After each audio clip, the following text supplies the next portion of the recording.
Greetings and salutations, everyone. My name is Kiorkof, and welcome to my YouTube channel. Today, we're going to be talking about the most consistent players going into the 2020 fantasy football season. On today's episode, we're going to be talking about 4 different players at 4 different positions who, in my opinion, have been the most consistent players for the past 4 to potentially 8 seasons. Again, a lot of these players have been in the league for different times in comparison to one another. But these 4 players that we're going to mention and talk about today have definitely been there in terms of consistency of play, reliability in terms of being on the field on a weekly basis, and leading our teams to the promised land over the last couple seasons. And I believe they need recognition. And not only that, it potentially could give you more comfort going into the 2020 season, as these players have been able to do it over an extended period of time. I talk about it a lot in my 2020 fantasy football draft guide. Consistency, availability, reliability, these are all things that we look for in our fantasy prospects. So hopefully today, when we talk about these 4 players who are not the number ones at their positions, in fact, they're lower, they perhaps give you a little bit of confidence at potentially drafting these guys this upcoming season. Now, again, like I mentioned a little bit before, my 2020 fantasy football draft guide, that is now available. So for those of you looking to get that or find more information regarding that, you can go down in the description of the video and find more information on that. Outside of that, tomorrow, Monday, it will finally be strength of schedule week. Now, what exactly does that mean? For those of you who are familiar with the channel and have been here for quite some time, I talk about strength of schedule just about more than any other fantasy football pundit here on the platform. And I am a huge advocate for potentially going after strength of schedule. I know it's not always a moniker to success, but I truly do believe that in the game of fantasy football, strength of schedule is a huge difference maker. I mean, just look at Josh Allen from last season.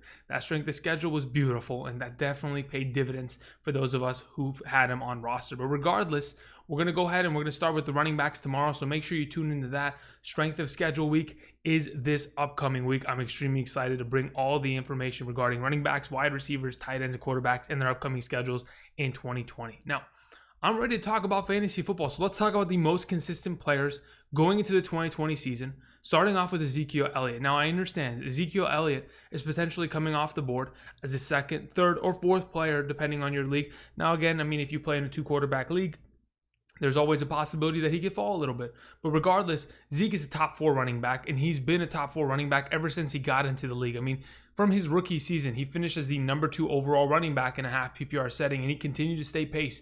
The following season in 2017, finishes the number 10 back. In 2018, finishes the number 5. And just this past season, finishes the number 4 overall running back in fantasy football. And that in itself is consistency that we love to see and that we've continued to rely upon in terms of Ezekiel Elliott's production.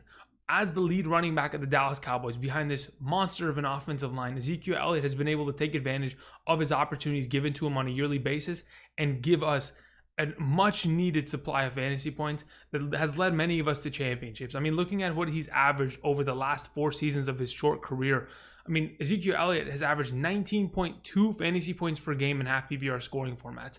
That's an incredible number in itself, and you love to see it. Another number you love to see, the fact that Ezekiel Elliott, since coming into the National Football League, has had 26 games of 100+ rushing yards.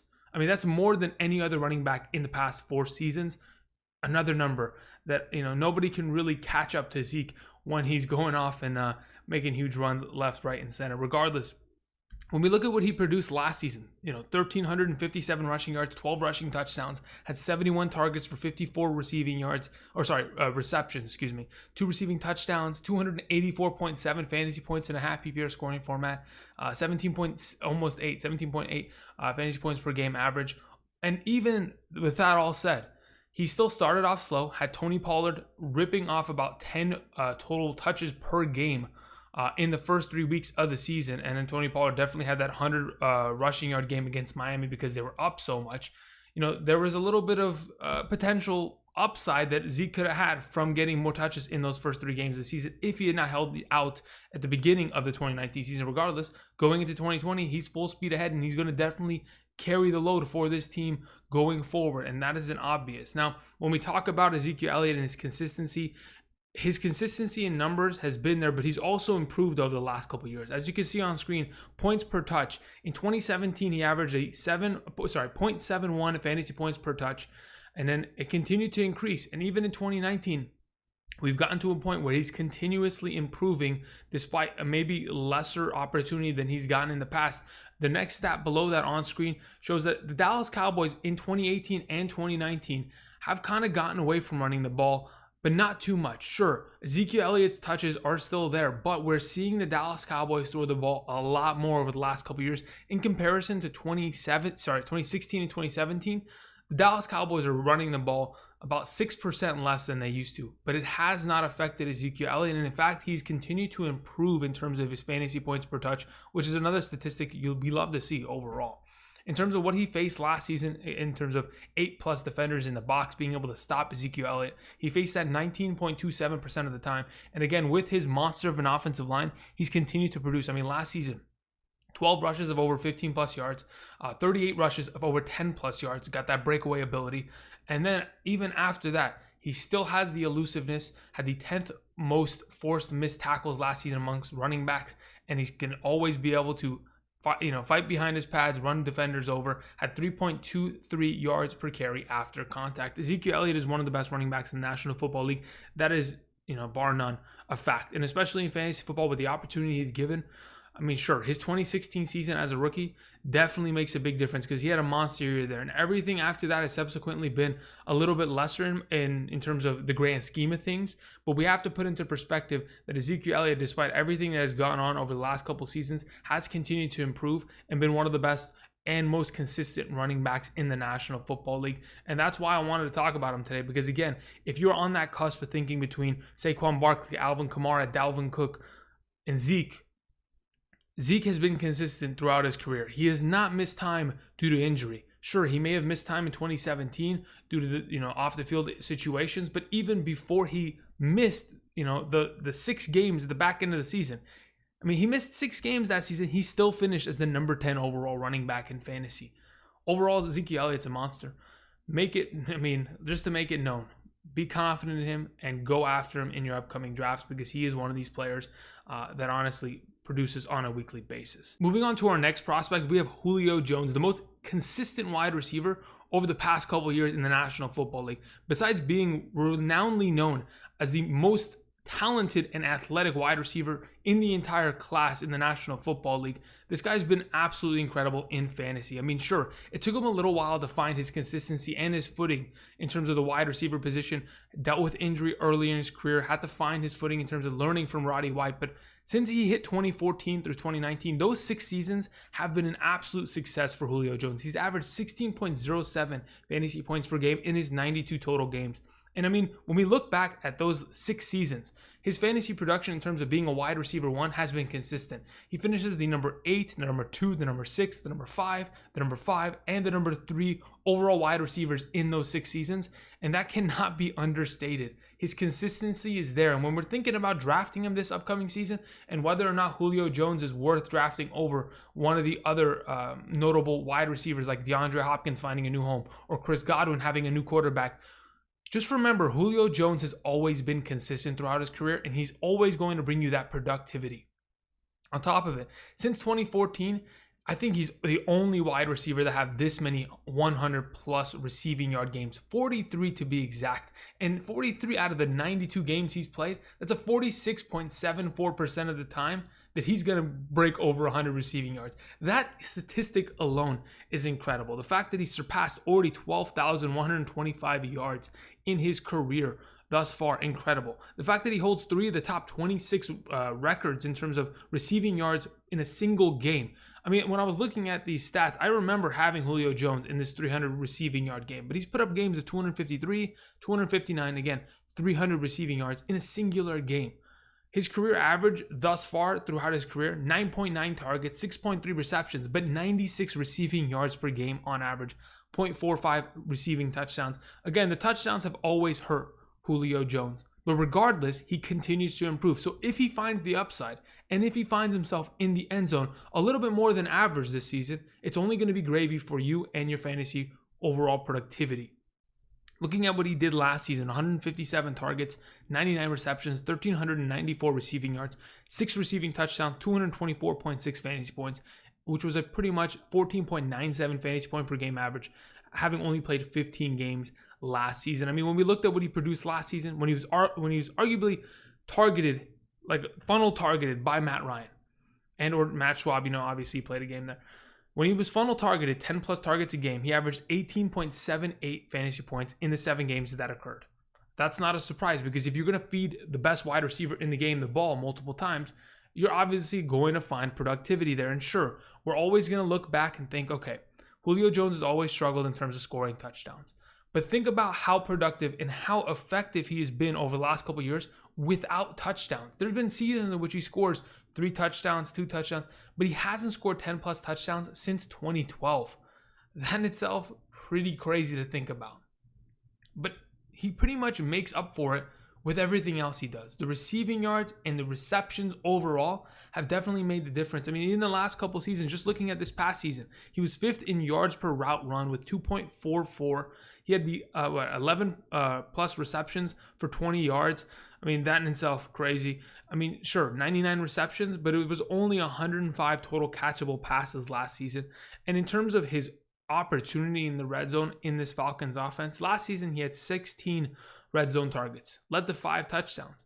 I really do think that over time, if this offense is going to continue and to grind as much as they do, they're going to rely upon Julio. He's going to get his, and sure, the touchdowns haven't been great, but they fluctuate. There's some years that he had 6, 3, and then there's some 8s here and there. And if you can find an 8, Julio Jones goes from being that, that number 5 receiver to the number 3 receiver. And that's where we want to draft him. And a lot of people aren't drafting him there right now. So, hopefully this gives you a little bit of confidence in his consistency of his career. And hopefully, leads you to drafting him this upcoming draft season. Regardless, let's move on to our next prospect on hand. The quarterback who, in my opinion, has been the most consistent. And it's, to be honest, an argument that really can't be counterpointed. Russell Wilson has been the most consistent quarterback since 2012. Why? Because he's been a QB1 every single season of his career. Since coming into the NFL, he's finished as the number 11, 8, 3, 3, 9, 1, 9, and 4 overall quarterback in 4-point for passing touchdown formats. I mean, that in itself, incredible. He has not missed a single game in his National Football League career, which the other 3 players on today's list cannot say that they've done. Russell Wilson has not missed a single game, and in those games that he's played, the 128 of them, he's averaged 19.71 fantasy points per game in a 4-point per passing touchdown format. In 4 of the last 5 seasons, besides the fact that he doesn't miss games, he's been consistent, he's been a QB1, he's produced 31 plus passing touchdowns in 4 of the last 5 seasons. I mean, when we think about his overall productivity as a quarterback, throwing for 30 plus touchdowns is not something that can be easily done, especially when last season there was only 4 quarterbacks that did that. And then when you go ahead and you take into account his rushing touchdowns, he's had 34 plus touchdowns in 4 out of the last 5 seasons. On top of that, the rushing touchdowns come from something, right? Rushing yards. And that is what Russell Wilson's kind of separated himself from the pack. He's averaged 435 rushing yards in the past 3 seasons, which in itself speaks for itself.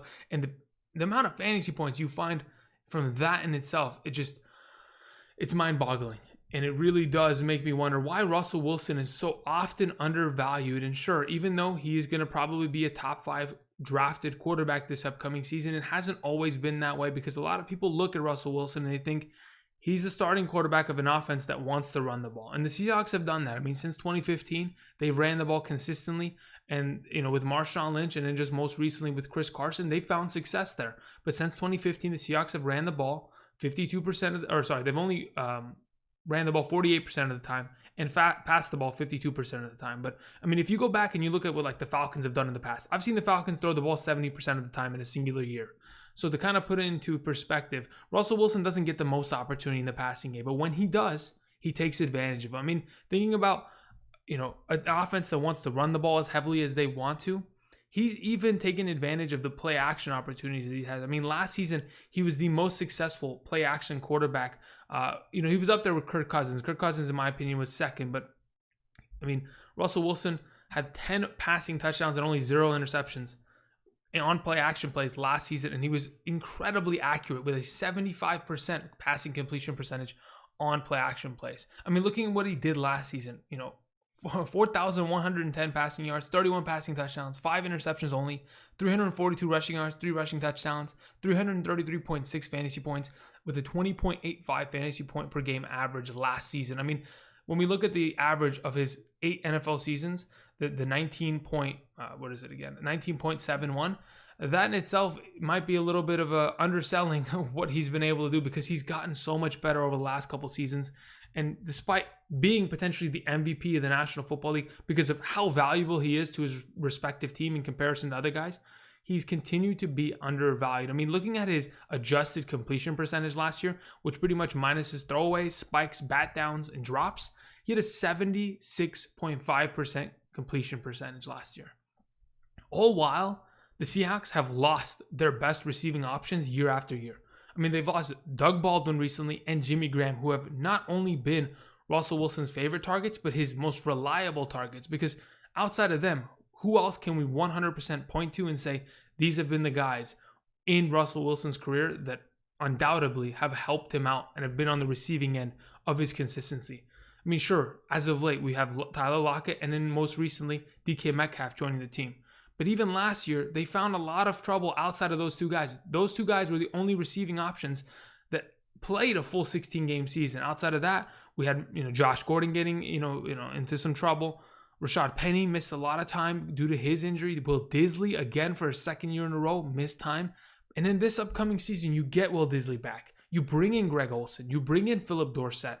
And you have yourself an even better offense overall surrounding Russell Wilson. And I truly do think that the talent that surrounds him right now is going to continue to improve and continue to lead to his overall success. And again, he is, in my opinion, the most consistent quarterback of potentially the last decade.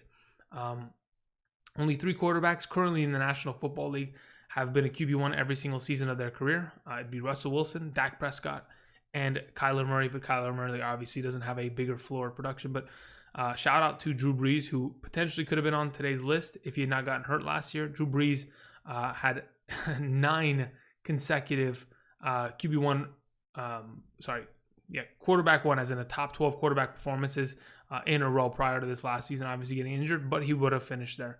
Regardless, Russell Wilson, an absolute stud. Let's move on to our last prospect on hand, Zach Ertz. Zach Ertz is absolutely unbelievable. Another guy that, again, isn't the number one of his position, but has been a consistent tight end over the last 6 seasons. I mean, since coming into the National Football League and taking over the tight end 1 spot of the Philadelphia Eagles, he's definitely, turned some heads and made people think, wow, the tight end position is more than just a guy that's going to go in the red zone and haul in a couple passes here and there. They can be the focus of an offense and absolutely decimate defenses and defensive coordinators' brains. I mean, just thinking about what he's done in the last couple of years, he's finished in the last 6 seasons as the number 13, the number 9, the number 6, the number 2, the number 3, and the number 5 overall tight end in fantasy. And sure, Travis Kelce's been the guy that's been the number 1 overall tight end in fantasy for the last 4 seasons in a row. But Zach Ertz continuously is undervalued, yet it's been one of the most consistent of the bunch. I mean, from 2014 to 2012, in those seasons, those 6 seasons, he's averaged 10.58 fantasy points per game in those 90 games. Looking at what he did in 2018, he set the record for the most receptions by a tight end in a single season, breaking Jason Witten's record. And he had 116 receptions in that year, obviously coming from 156 targets. But again, he was the main focus of the offense, like I mentioned. That in itself is a beautiful number to see. And sure, last year, we saw a little bit of a decline in production. 135 targets, 88 receptions, 916 receiving yards, 6 receiving touchdowns, 171.6 points, and an 11.44 fantasy point per game average. Obviously, a decline was going to happen. You don't have one of the greatest tight end seasons in National Football League history and come back better. That in itself is a very difficult thing to accomplish, especially when your offense doesn't have many receivers and has to rely upon other tight ends like Dallas Goedert being huge parts of the offense. I mean, again, with Deshaun Jackson, Alshon Jeffrey, and every other wide receiver on this team being either irrelevant or hurt last season, it really put a lot of pressure on Zach Ertz because he was the main focus of a defensive coordinator on a weekly basis because they knew that's all they needed to stop. And that definitely hurt his overall production. But think about what he did last season in terms of his statistics. He played 84% of the offensive snaps and ran the second most routes, only behind Travis Kelce last season. On those routes that he ran 543 total routes.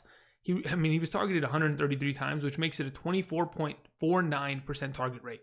Beautiful number to see. On top of it, despite him being, a tight end that everyone wants to focus on, they're going to move him around the offense. I mean, looking about what he did in the slot last season, he had the 3rd most targets amongst all tight ends in the slot, 5th most receptions, and the 6th most receiving yards. This is a guy that you can move around the field. He doesn't have to stay tight to an offensive tackle and, chip block and move out and get a free reception. He is going to be a receiver that sits in the slot and finds himself value on a weekly basis. And sure, when we think about what he's done in his career, we have to attribute a lot of that to Wentz. Wentz coming into the Eagles organization has definitely given Zach Ertz a boost.